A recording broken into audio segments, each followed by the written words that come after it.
A very good evening to everyone present here.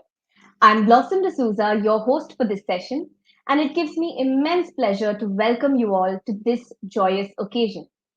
Now, today indeed is special. And no, I am not talking about your return to work or to college from that very long Diwali break that you just had. I'm actually talking about the start of a momentous journey, one that starts with a simple idea, your idea. The ultimate pitch, too, was born with a simple idea to urge bright young minds like all of you joined in on this call today to think big and to make their ideas a reality now. Over the past 6 seasons, TUP itself has seen a remarkable journey with thousands of participants, the mentors, the winners, and most of all, the ideas that have come to life and are adding value to society today. And so last year, we decided to virtually bring all of this together and to create a meaningful community that is hungry to grow and to learn from each other. So, this masterclass series is for all of you, our TUP community. From here on, it does not matter if you win or you lose, if you make it to the campus rounds or you make it to the semi finale. For you, dare to dream big, to go beyond, and to be the now. So, once again, a very big welcome to all of you to the first episode of the TUP Be the Now Masterclass series with interesting lessons coming your way in each episode. So, let's get straight to it. Now, I have been tasked with introducing our distinguished speaker for today in under 1 minute, and I must confess that this seems nearly impossible to do because of his breadth of experience and accomplishments. But I'm going to try anyway. A PhD from Kellogg School of Management, Northwestern University. Dr. Shumeet Banerji is the founder and general partner of Condorcet LP, which is a private advisory and investment firm focused on early and development stage technology companies. Dr. Banerjee retired from Booz and Company in 2013 after a career of over 20 years at the firm.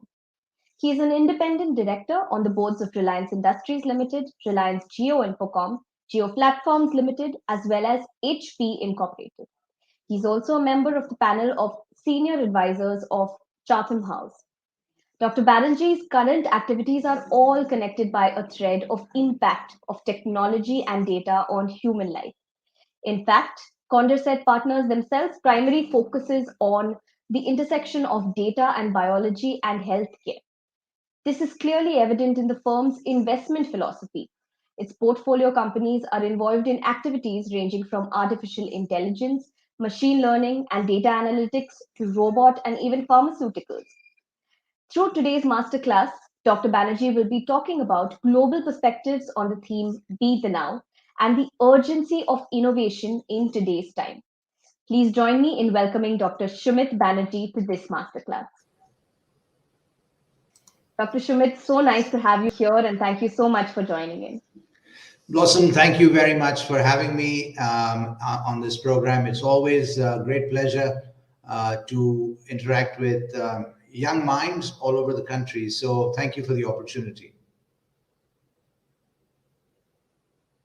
Great. So over to you, Shumeet.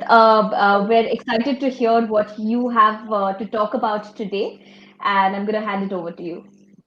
Thank you, Blossom. So good evening to all of you listening and watching. And I'd also just include a special invitation of or a special thanks to all of the folks who've signed up for the TUP this year. I'm really excited to see this level of interest in an entrepreneurship-oriented event. As you know, entrepreneurship is very central to the philosophy at Reliance. And so I am delighted you're here. So let me just tell you a little bit more. Blossom introduced this. In the world that I live in is a very happy world, by which I mean that I spend almost all my time with early and development stage companies that are involved, in particular, at that intersection between technology, by which I really mean data science and biology. So I spend my time in companies that really do believe that they want to change the world and make it a better place. And that infectious energy from those young founders is what keeps me going. Although, as you can see from my gray hair, I've not done a very good job on that. Now, what I'm going to do today is to try and emphasize the very important theme that is in this kind of year's TUP process, which is Be the Now. So I actually do think that we're at a unique moment in time, especially in India, and one where, if I were a young person like all of you are, I would be looking very, very hard at the things I do in the next few years in order to prepare myself for these opportunities. And this is, in my view, being driven by one big trend, or one big kind of factor, especially in India, which is the very recent presence of the ubiquitous internet. And I would say that this is a complete game changer.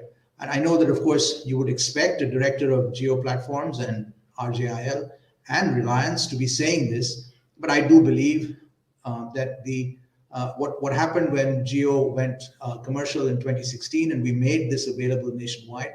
Today we are accessible to 99+% of Indians.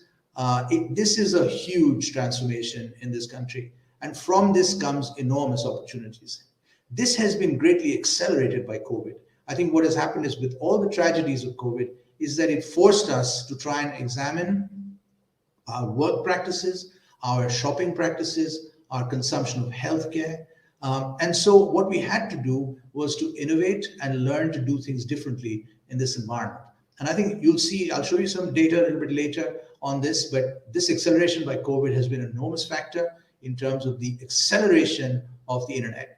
I would say that 1.5 years of COVID probably added 10 years of speed to the digitalization of the world. Now I'm going to give you a little bit of data, right? Which is, the first thing to notice is the explosion of tech companies in the last 10 years. And so just some data on this. If you take the top 550 technology companies in the world, they are about 27% of world GDP, which is about $95 trillion. So think about that. Top 550 tech companies are more than a quarter of world GDP. That's more weight, that's almost the same weight that the United States has in the world. That gives you a measure of the importance of technology in the world. If you take the top 20 technology companies in the world, they are more than 15% of the capitalization of the entire United States market. So all public companies in the US, the top 20 global tech companies are 15+% of US market cap. Why is this happening? This is happening because there is a step change in the data that is being generated and captured around the world.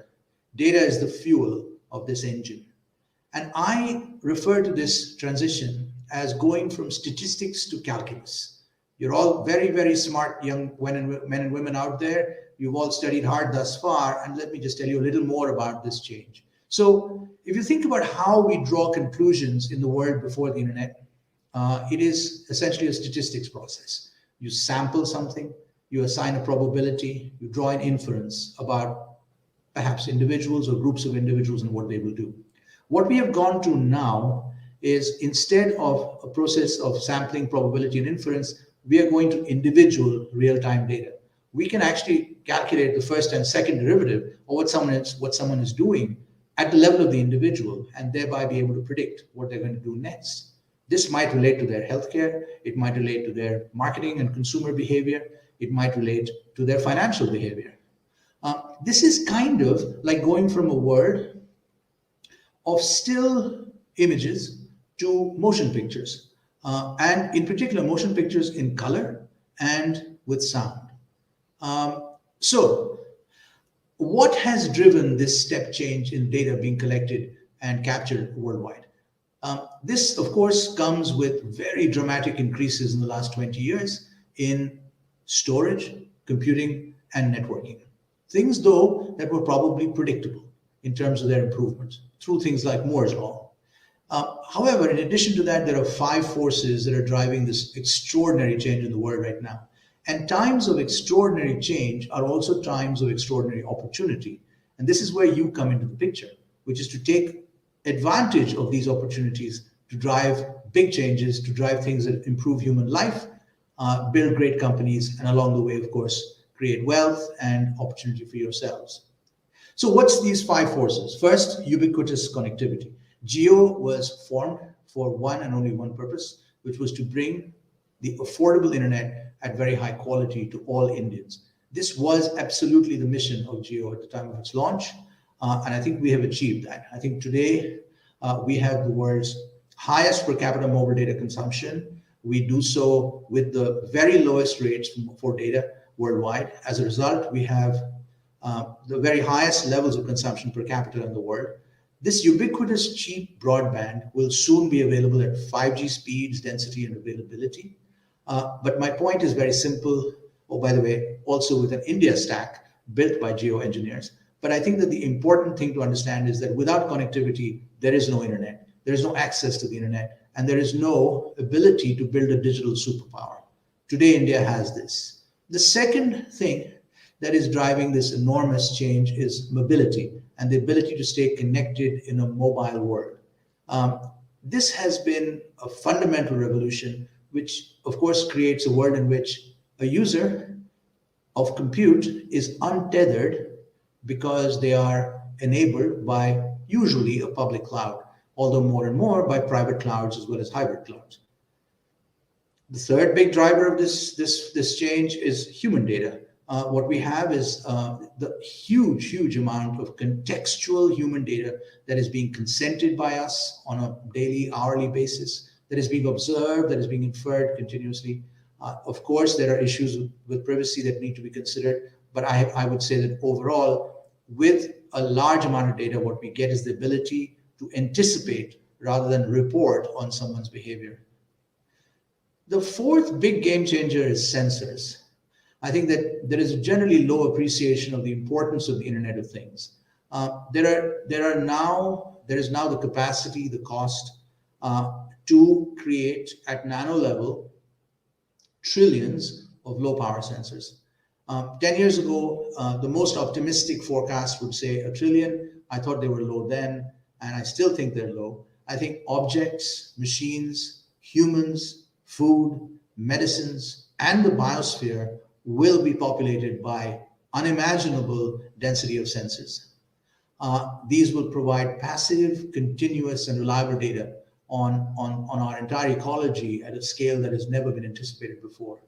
And finally, what do you do with all this data? And I think that's the big development in artificial intelligence and in machine learning, which allows the algorithmic inference from the inspection and associative analysis of all data rather than through the sample methods of traditional probability and statistics.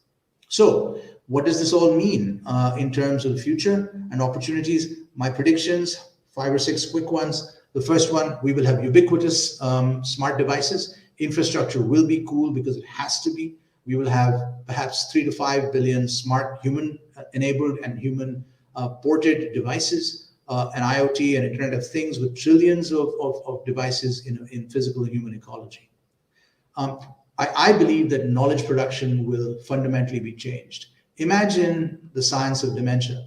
If we could actually physically observe real time, continuously, ingestion, drug taking, physiology, mobility, and cognitive response of pre-dementia and post-dementia patients. Imagine doing that versus conducting sample studies, randomized control trials to try and figure out if something works. Imagine climate science if we really had trillions of sensors in the oceans. So I think knowledge production fundamentally changes when the world is continuous rather than discrete in the world that we observed data 10 years ago. Third prediction, enterprise will consumerize. I think that enterprise computing has traditionally been a kind of software license game that is all gone. It's now very much a SaaS game, software as a service. This will allow decision making rather than reporting, consequence rather than scorecards, working. And then again, as I look at enterprise, something that happened in COVID that none of us imagined was possible, which is work will happen in much more collaborative, location agnostic, and asynchronous ways. This will favor women, by the way, who in their journey through their careers, of course, have to take breaks for a whole variety of things, clearly unfairly in my view, but also I think that this will favor them over time. Fourth prediction, the internet will improve government service. And I think this is because sunshine improves all things. Imagine if we genuinely had an ability to connect secure digital identity with entitlements, what I am owed by government policy, and access to those entitlements. This would eliminate corruption because it would all be absolutely clear what I am entitled to get, and therefore that the secure, specific digital identity associated with those entitlements accessed those entitlements in a non-interfered way. And finally, there will be an inversion in the returns to skills. Traditionally, if you looked at people's living standards around the world, where you were born was much more important than what you knew. I believe that today we're in a world where it's much more important to be mathematically gifted in, let's say, Mangalore than to be studying media studies in Manchester. It just doesn't matter anymore. Of course, there are some concerns which we need to come back to. But before doing that, I want to dive into India tech just in a little more detail. So I think that this flight to digital is powering phenomenal growth in India. We have new users coming online at a terrific pace, and they're online with a purpose, by which I mean we have the highest engagement and usage rates in the world, powering, pardon me, all aspects of the digital economy. We expect a $300 billion digital economy by 2025, as a percent of GDP up from 3.5 to 11.3. We have today 1 in 3 digital consumers who are new to digital shopping, but 9 in 10 who intend to consume, intend to continue consuming online, and 75% plus of consumers in India who are online and mobile first. Why is this and how is this happening? Because of digital and internet enabled economy. I've talked about this already, but it's creating new age companies at a scale we've never seen before. So if you look at the growth of private tech companies in India, pick an arbitrary number, valued at more than $750 million. In 2015, we had 55. In 2018, we have 103. This year, we have 136 companies worth more than $750 million in India in technology, with a combined market cap of $512 billion. India has a very vibrant startup ecosystem. We have 37 unicorns, 10,200 startups which have been funded. We have a huge asset, which is 1.5 million engineering graduates per year, 560 million internet users, etc. And so huge growth, in my view, coming on the back of this explosion in digital over the next few years.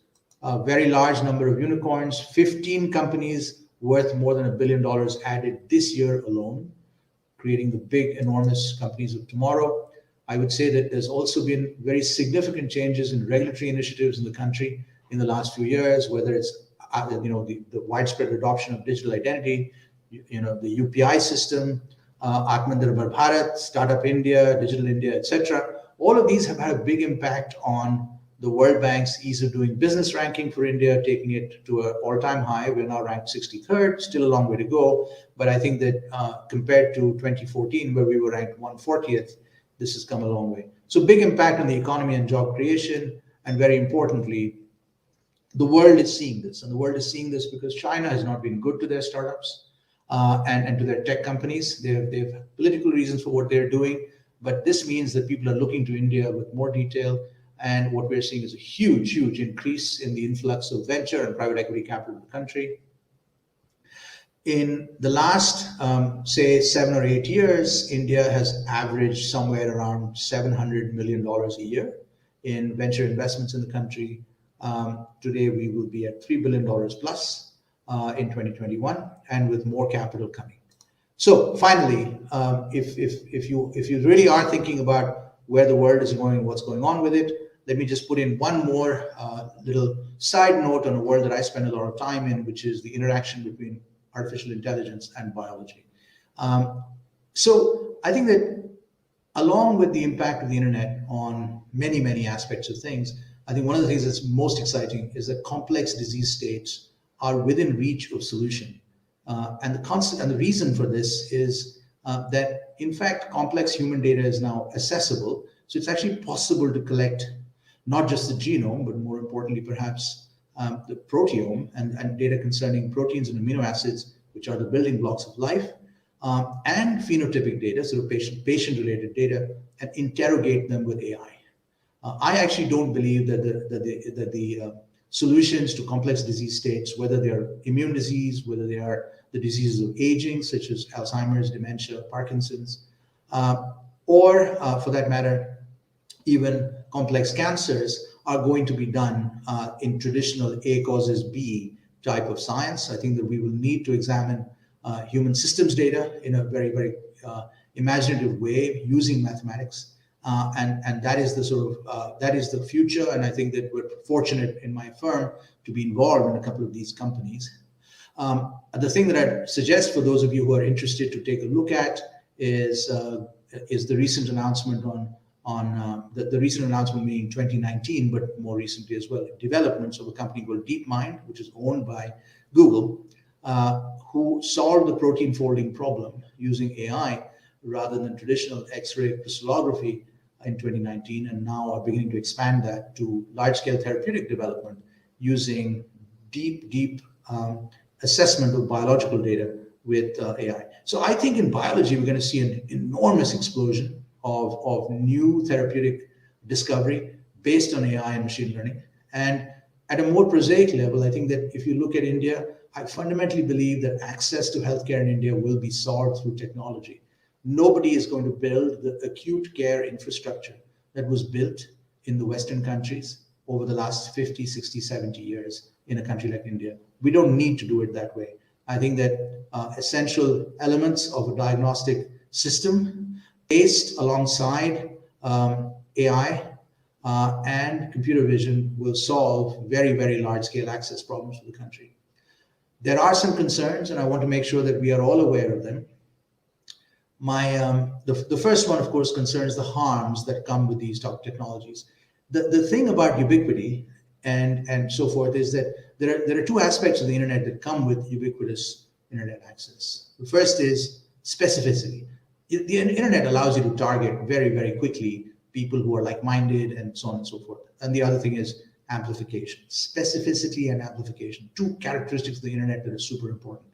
Amplification means I can find people who are like-minded in a good or a bad way, and I can amplify that message very, very rapidly through the word. We all need to be aware of this and think, how do we deal with those aspects of social? How do we deal even more worryingly about aspects of the dark internet that are criminal in nature, dealing with some of the most dangerous human behaviors out there? Finally, just to close on this, I think for something that apart from harms, we all need to think about really hard. The first thing about this knowledge revolution is the danger of exclusion. I think that it is very, very important that we consider as a society why it is super important to make sure that those who are disadvantaged have access to the internet. And I think that this is something that has been a central mission of Geo from the beginning, which is to bring absolutely high quality internet services to anybody in the country, whether this is at the level of data itself or device. You will have seen our announcement of JioPhone Next, which we believe brings a sub $100 smartphone to anybody in the country with innovative financing. So I think that this is kind of really a very, very important step, device plus data, to bring access to people. But the bottom line is we have to think about exclusion as well for other classes of people, such as the elderly, where really a lot of this is very confusing. The second thing is to sort of help to make sure that regulation comes along with the speed of innovation in tech. And finally, many sectors, many companies, industries that are not in tech themselves need to reinvent themselves as the companies of the future. And how does that happen? So just some considerations, but the bottom line is I would close by just simply saying that I actually really do think we are at an extraordinary time. We're going to have really an astonishing explosion of opportunities in the course of the next few years. And I would say if I were one of you, I would be thinking very, very hard about how I develop the skills to be an entrepreneur and not just a consumer of the internet. So I'll close with that, Blossom, and turn it back to you and start to take some questions. because that would be fun. Thank you. Thank you so much, Dr. Shumit, and I think that was really, really inspiring. I particularly resonated with your vision and predictions for a digitally enabled future. In fact, we do have so many of our B School students as we speak. We have 3,000 plus students that have logged in on this call today. And we also have a few of our internal Reliance folks on this call. So we do have quite a few questions, and I'm going to get straight into the Q&A section. So, firstly, when we talk about Reliance, Reliance seems to have mastered disruptive technology in digital services, telecom, energy, and so much more. What do you think is the foundational thought process or the mindset behind this? And how can an individual, particularly a student, learn lessons from it? Blossom, I think that Reliance is an unusual company, and I'm, obviously, given my background, very much familiar with companies all around the world, and with their founders and chief executives and so on. But Reliance is an unusual company, which is that even today, although the company is well over $200 billion in market capitalization, Reliance continues to have what I would call a very strong founder culture, by which I don't mean that just the chairman, but I think that there is very much a spirit of ownership and entrepreneurship in the company that drives everything that anyone does. And so I think that the formula at Reliance is quite simple, which is to bend light, look around the corner, see the future, and take great risks to make it happen. It's very easy to do. To bend light is of course very simple. No, I'm just joking. But I think that the company has had the ability to think about things in simple, clear ways, where you think about how technology is developing, whether it's in apparel or in plastics and materials, whether it's in energy, whether it's in um, digital and data, which is what the fundamental premise of Geo is, or in retail, commerce, but commerce more generally, and now with what we're doing in new energy, it's looking at very large human problems and thinking about technological solutions to those problems, and then taking very large risks to make that happen. But risk taking is not the same as gambling, so it is a very strong risk profile and risk culture within the company in terms of taking risk. It's measured, it's analytical, it's thoughtful. But at the end of the day, entrepreneurs have to jump, over a chasm and not sit around worrying about the spreadsheet. So that's Reliance's risk, system in a nutshell. Wow, I like that. And it is that entrepreneurial mindset that we're trying to inculcate in the students as well through platforms like the Ultimate Pitch. So, keeping in mind now, you mentioned that it is this entrepreneurial spirit that helps Reliance be what it is today. We know that corporations have an immense potential to bring about societal change. So, how do you think corporates ensure that they are doing enough in bringing about a positive change? And would you like to share any inspiring stories or anecdotes in this regard? Look, I mean, Blossom, I don't think that companies are social service institutions, but equally, I think that they live in a society, and I think that a basic philosophy that has existed at Reliance for a very long time is give people just extraordinarily good value for their money, and good things will happen. It expands the market, it brings people products and services that they otherwise did not have access to, and allows them to consume this, and as a result, therefore, the company is successful and people get wealthy and all that business. But that's not why you start. Why you start is to say to yourself, look, can we make a big difference? Because when you make a big difference in a country of 1.3, 1.4 billion people, you build a very big business. That's kind of how it works, in this country. So I would say that if you start from the point of view that says, let's do things that make a big difference to people, I think that if you think about what we did in Geo, the traditional analysts of this business thought we were crazy. That the things that we were doing were never going to make money, would never give a return on capital, blah blah blah. What they all failed to understand was we were not trying to take share from anyone else. What we were trying to do was to build the digital economy in the country, and that's what happened. Lovely. So speaking of building big things, we have an audience question which I'd like to take. So this question is from Sri Krishna Shedwal. He asks, new technologies will further drive new markets such as smart and connected homes, telemedicine, and many others. So how is Reliance planning to tap into this huge market potential? Well, I'm not at liberty, Sri Krishna, to talk to you about Reliance's plans for the future, but I can tell you that what the underlying enabler of, let's take one of these things you're describing, telemedicine. What the underlying enabler of telemedicine is high speed, high quality connectivity, and that is out there for anybody to use. And I would say that what you want to think about if you're trying to build one of these businesses in telemedicine is the specific context of India and how you solve specific problems for patients in the country.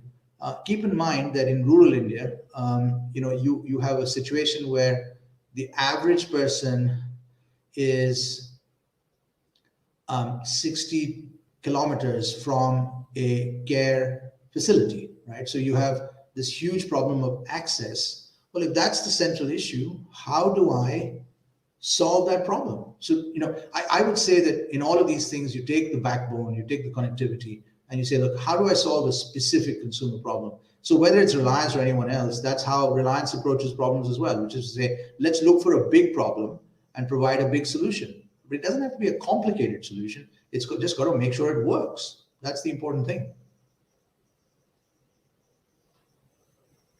Interesting. Uh, so incidentally, I mentioned that we have a few of our employees also that have joined in. We have a question from Rahul Pardeshi, who's in one of our sites.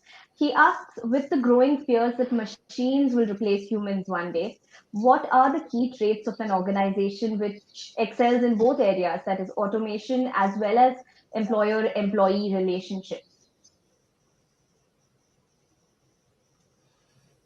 Yeah. So I'll take the first part first, which is the fear of machines replacing humans. Look, I think that this is very much the concern and the problem that exists in the Western world, where I think that if you look at I just saw some data today on this, but Amazon today is essentially one in every $3 spent in retail is spent at Amazon. It's an astonishing number. But I think that the important thing is, of course, that um, that is taking jobs from people. But now in India, I think the way I'd want to think about this is different, which is that what technology allows us to do is to bring products and services to people who are not served today. So in fact, what happens in India is with technology and with fulfillment being conducted across the country, with no kind of retail physical presence nearby. My primary home in India is in rural Madhya Pradesh, and it is astonishing. I sit here in a village of 500 people. I have very good internet access thanks to Geo, and I have the ability to buy and get anything delivered to my home. It takes a little longer than Bombay or Delhi, but it gets here within 2 or 3 days. This was unimaginable even 5 years ago. So what I'm saying is that the world we live in India is not the same as the world in the West. I think here we have huge opportunities that technology will open up, which automation will open up. It will allow us to expand and grow, and this is part of the chairman's whole thesis, which I agree with, which is that for India, the internet is not a substitution game; it is an expansion game. It is about growing the market. It's about making, doubling the economy in a short period of time. Yeah. Thank you. Thanks so much for that. And I hope that answers your question, Sri Krishna. Audience, for you, please keep those interesting questions coming. We'll try to take most of them if time permits. So, Dr. Shumit, one of the advantages of having a TUP community and having masterclasses like this is that we're able to, build a strong connect and maintain that connect even with our past TUP participants. So we do have one question that's coming from the winner of TUP season 6. That's the last season. So I'll just read their question out. They say that the innovators have always been focusing on thinking outside the box. Now, while that is all good, Do you believe thinking inside the box as well is important? And sometimes is that even more important than thinking outside the box?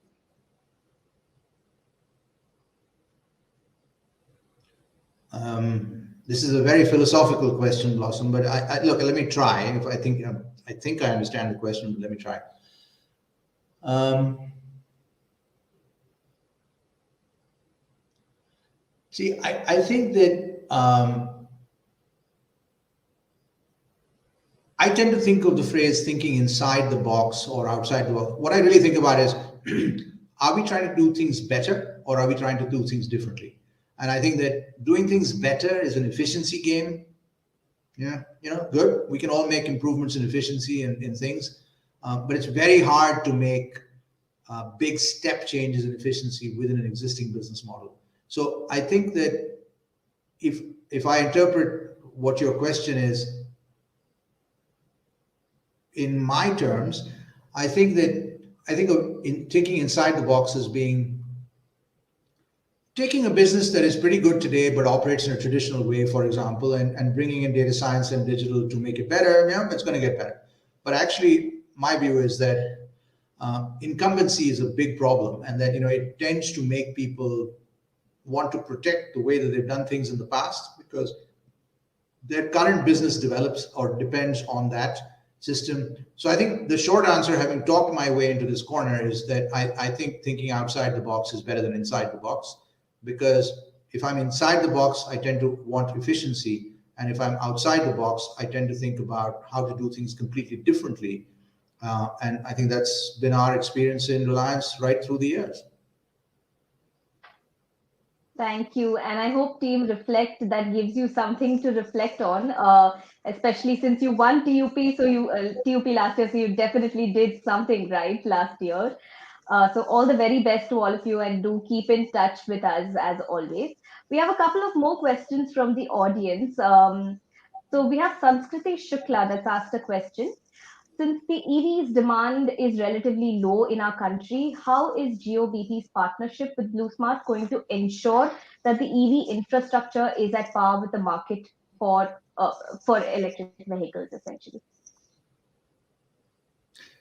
Well, I think the first part of your question answers the second part, Sanskriti. I think the bottom line is that this is going to take time. I think my view is that EV everywhere in the world is going to take time.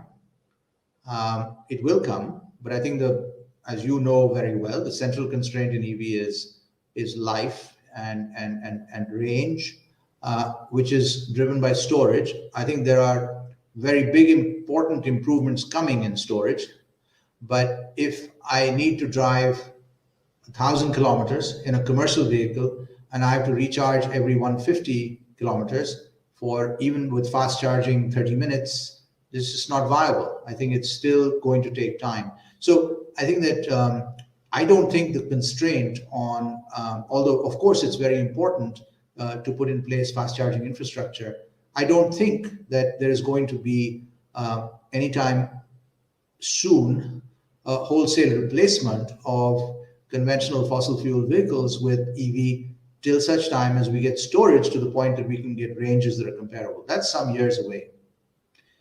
So again, I will not comment on specific questions on Reliance's specific businesses and plans because, of course, I cannot do that, even if I were aware of them. Right. Thanks so much. We'll take perhaps one last audience question. So this question is from Mohit from the audience. With Indian retail stores emerging as an integral part of the economy that was prominently evident during the pandemic, how do you see B2B e-commerce finding opportunities and transforming in the upcoming future? Um, Again, I mean, I think this is there is a sentence before the comma and after. So let me try and connect them. Look, I think that if you look at what we are doing in GeoMart, this is an attempt to say that there are lakhs of small retailers in the country, and if you can provide an efficient way to give them access to loyalty, reference, a recommendation, and so forth in the way that big retailers do with their data, I think you can try and change things quite positively. And so I think our answer to the second part of the question is GeoMart, is the capacity of a point of sale device that is intelligent to connect small retailer, kirana shop down your street, and understand their customer base, reach out to them digitally, and do fulfillment for their back end in a way that is super efficient and enjoys economies of scale. So I think that our bet is that if you provide modern retail capability to traditional small retailers, that's a better way to go than putting them out of business. So our approach is to say, yeah, I mean, look, we think there's a huge B2B opportunity in serving small retail in this country through something like GeoMart, and using that to provide a flow of data and information back to marketing, and then forward marketing and sales, and then forward to consumers from them. I think you're right also, Mohit, that there is um, Indian retail is at a very early stage. I think that we have a very, very strong physical retail business in Reliance, and it is only getting stronger. And I would say that that is a very, very interesting future, because of course the way that we will develop that retail business in the next 5 years will be very much as a hybrid digital physical omni-channel experience. So huge opportunities in retail, but also in making sure that we do things in a way that is respectful and not kind of arrogant with small retail. Absolutely. Thank you so much, Mohit, for that question. So now for the last question before we move on to the next segment. Dr. Shumeet, we've spoken about so many relevant, pertinent drivers of change through your talk today. And all of these drivers that are happening in the now. You also spoke about the various challenges that come along with it. Now, a lot of these opportunities that you mentioned are also going to apply to the students that are on this call today. They're on the cusp of joining the workforce or even starting something of their own. So, what is the message that you would want to give to them? And particularly when it comes to dealing with setbacks in such a fast paced world? Yeah. So, Blossom, I think that very good question. Thank you. Look, I think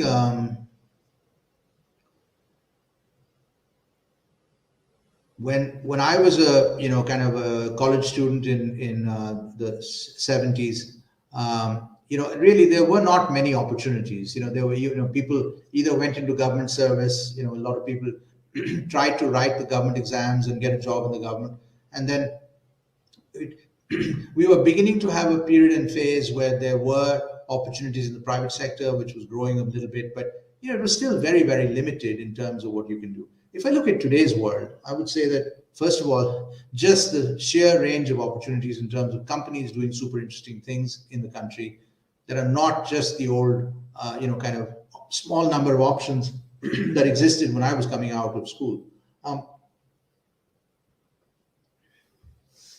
But I think what I was really trying to communicate today is that there is a unique situation right now, a unique point in time where something that is more important than printing technology when it was invented in the 1600s, something more important than printing is happening.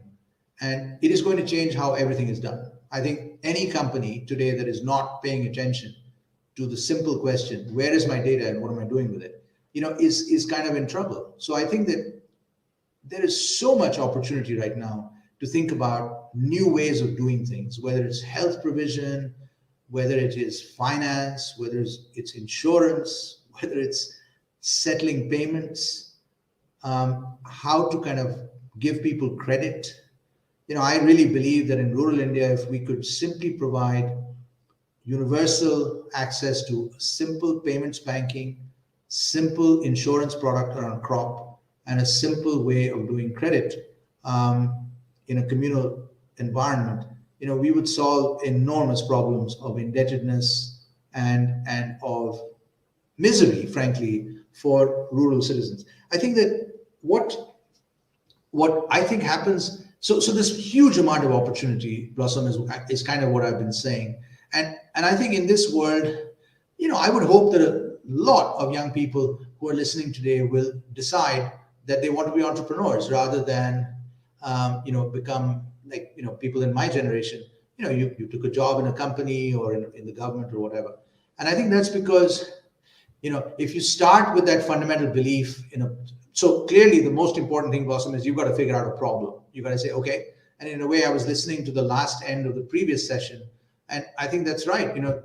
Find a problem, figure out a way to solve that problem, make sure it's scalable, because if something affects 100 people or 1,000 people in India, that's like, forget it, why bother? And so I think if you can do that and think about it, this is something that can have a lot of impact on the country, on people, on your community. Now, I will also just say that, look, entrepreneurship is not easy, but I would not say success is easy. So I would say that, I think you've got to be willing to take setbacks, learn, change, um, find good mentors, find good friends, and find good financing to make sort of stuff happen. But yeah, look, I think nobody said it's easy, but I think that there's never been a better time, in my view, to think about this. So, in a way, good question to end the questions section, if that's where we are, Blossom. Thank you. Absolutely resonate with that. If there ever is a better time to do it, it's now. And Right. that's exactly what we're trying to inculcate through this year's theme. So thank you so much, Dr. Shumit. That was wonderful. But unfortunately, I'm not going to let you go this easy. If it's okay with you, we'd like to switch gears a little. And we'd like to get to know Dr. Shumeet Banerji up close and personal through a quick and fun rapid fire section. I hope that's okay with Okay. you. Yes, All of course. right, Fine. great. So let's start off with this rapid fire segment. Of course, you need to answer with the first thing that comes to your mind because we'd love to get to know you better through this. Okay. My first question for you is, when not at work, what is the one thing that you love to do for leisure? I am a huge wildlife enthusiast, so I spend a lot of time in wildlife and in nature. And so, if I can, in fact, my house where I am right now in MP is very close to a big tiger reserve, and I spend when I'm here, I spend as much time as I can here. And thanks to technology, I can continue doing all my work everywhere. But I would say my big passion outside of things I do for work is wildlife and nature. Wow, that's so lovely to hear. My next question, which character from a movie or a series do you relate to the most and why? Oh, that's got to be Gabbar Singh, no, from Sholay. But you have to tell us why. No. No, no, I think. No, look, look, yeah, the second part is a trap, Blossom. So yeah, I mean, I would say that's probably one of my favorite characters because nobody's got better one-liners than that. Um, I kind of liked Indiana Jones. I thought that was kind of fun, and I thought because he combined a sort of faint scientific curiosity with an irreverent sense of humor. So that I thought was kind of fun. It wasn't really science; it was mostly adventure. But yeah, it was. But that combination of science, adventure, and humor was fun. Oh, lovely. I'm sure a lot of the students out there also resonate with that. This third one is a trick question. Are you an early riser or a night owl? Which one would you say you are? Actually, I would say Blossom. I'm super boring. I mean, I'm both. I'm kind of 11:30 to 6:30 is my kind of patch. So I'm neither super late nor super early. But if I had to pick, I would say late over early. Oh, that's totally the B school way of going, where people have deadlines that end at 11:59:59, right? So my next question is, would you prefer to go back in time or to travel to the future?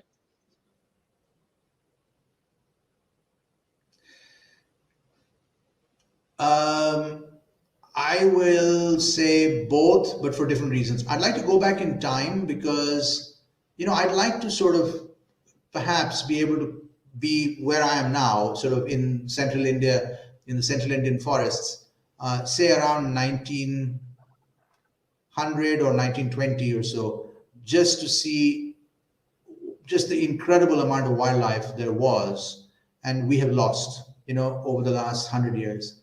So I would say if I could go back 100 years in time and be exactly where I am today, I'd have some problems, such as the lack of the internet and electricity and so on. But fine, it wouldn't be permanent, hopefully, and maybe you bring me back, Blossom, to current times. But I would love to have seen what the world looked like before humans completely disrupted the natural ecology and the kind of state of being. So yeah, I'd like to see that. I think the future, because I actually do think that the world will be an infinitely better place in 20 years. And what I would love to see is what happens to one of my predictions, which is that we will unlock extraordinary improvements in human health because of improvements in science driven by artificial intelligence. So I think that there will be a huge change in all of that. I think that I mentioned earlier the enormous impact that DeepMind had with AlphaFold on protein folding, which is a fundamental problem in biology. But I think that I'd love to see some of that come true because there's a lot of science at work right now. But it'd be fun to see it actually real. Wow, that was beautiful. The next question: what's the best piece of advice anyone has ever given you? Um,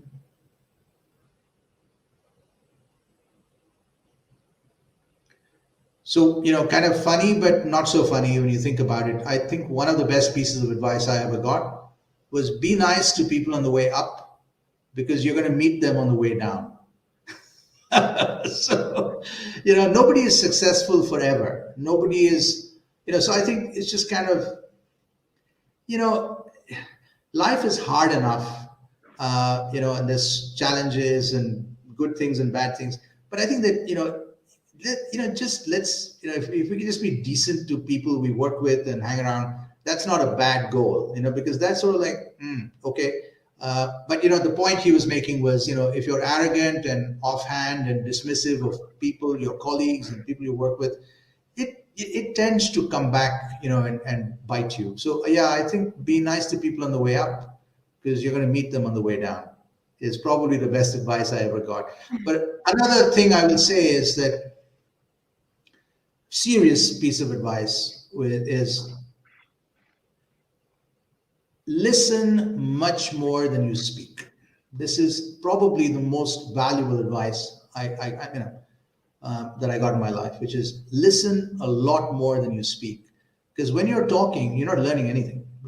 You're not learning. Whereas when you're listening to other people, you're learning a lot. That's probably, yeah. So those two things I would say. I know I've 100% gone over my quota, but that was it. Yeah. But that's lovely, and I think I really like the way you mentioned that you need to be nice to people. So simple, but such How a hard is that? such, yeah. How hard is that? A book that you think is a must read for students out there.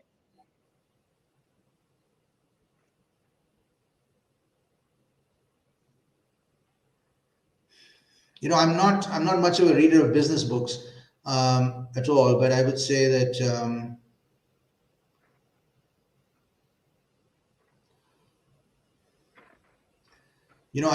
I do think that it's really worth reading the Gita carefully. I think it's really worth reading the Gita carefully. Um, in a good translation, and there are many available. For those of us who don't read Sanskrit and understand Sanskrit, but I think that if you can find a good translation of the Gita, as essential kind of notion of duty and service and the meaning of um,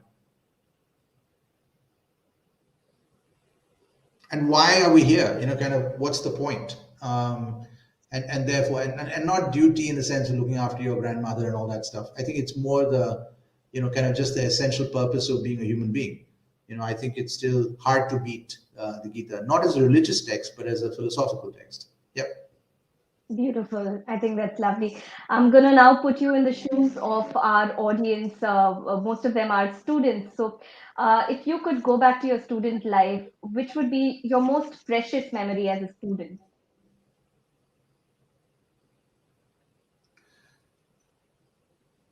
I I would say that my most precious memory as a student. I mean, as a student, I was very keen.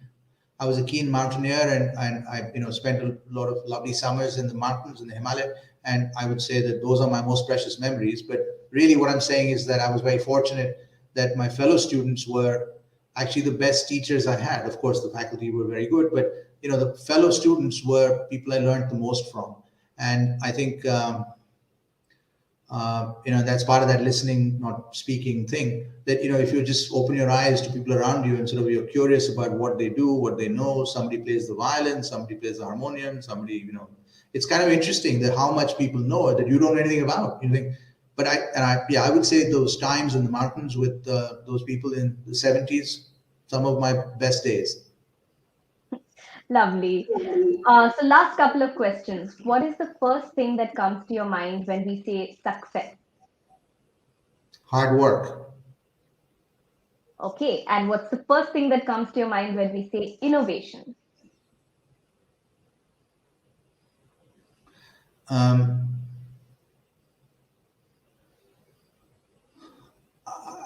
I would say doing things differently. I think that and really, look. I think, Lawson, the kind of platform that you're providing people through the TUP process is a good example of this. Which is, you can just say, no, no, this is all nonsense. I don't want to be part of it. Fine. You can be very clever and not be part of it. But I think that if you engage a process like this seriously, it's a way, quite sort of without a lot of risk, to learn about whether this is for you. Kind of, um,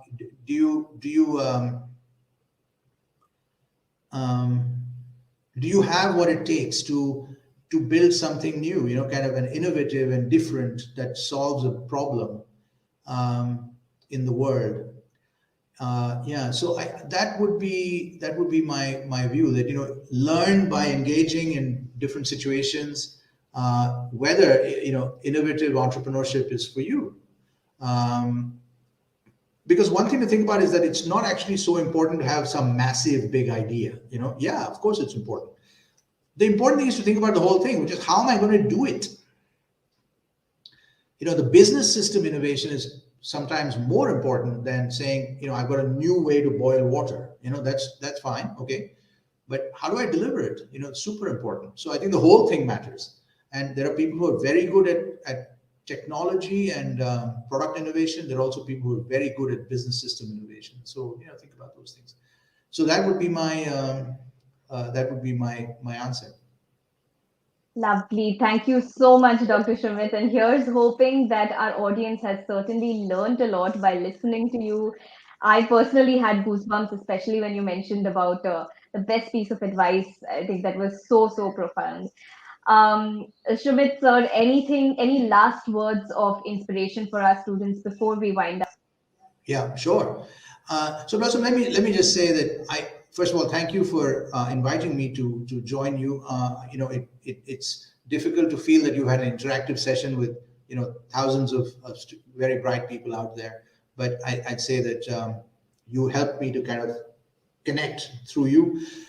So let me just perhaps leave you with one kind of thing. I actually think that we are at a very interesting time, because I actually think that if you consider the biggest problems that we face, these are in things like, of course, human health, but I think in India, just the fundamental problem of the lack of access to basic healthcare. I would imagine most of the people on this call are from urban India, but I would say, just if you spend the time to travel in rural India and understand what is happening, there is a real India out there where there's a major, major problem with access. If you consider more complex disease, right, these are problems that will not be solved without deep understanding of science. If you consider the huge existential problems we have as a planet, when it comes to climate change.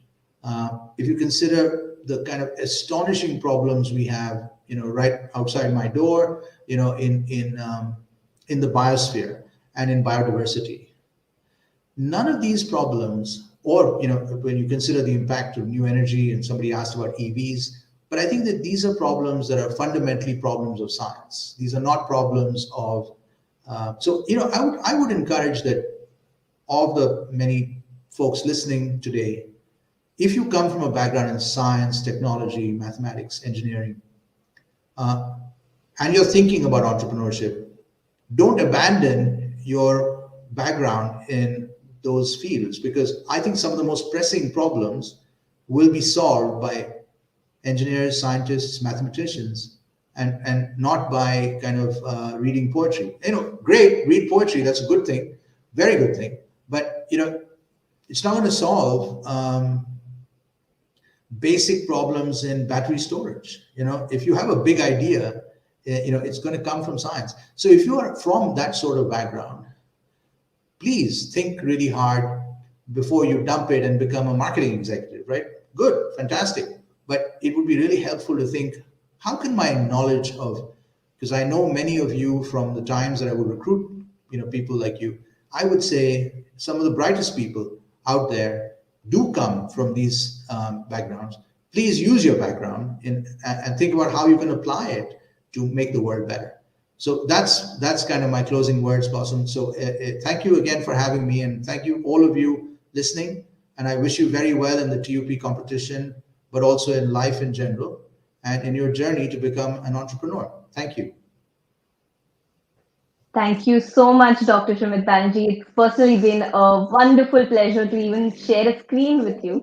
And thank you for ending this masterclass on such a powerful note. Thank you. All right. So, to all of our audience out there, we hope you enjoyed this first episode of TUP Be the Now Masterclass series. Now, what's left for you to do is to actually be the now. We're hoping that all of you are inspired and are geared up for the ultimate pitch. And wait a minute, don't go anywhere. You know that this is not the end, right? We have an exciting career cafe coming up next. All you need to do is head over to the lobby area and click on a career cafe section that you're interested. We have booths related to HR, finance, operations, and even general management. And you'll get a chance to interact with domain experts and past management graduates as well from these tracks. So don't miss out on this opportunity and do check it out. For all those of you who haven't already done so, do register for the Ultimate Pitch Season 7 by logging into reliancetup.in and start your journey of innovation and learning from now. Till then, this is me, Blossom D'Souza, signing off. Stay safe, take care, and keep innovating. Bye bye.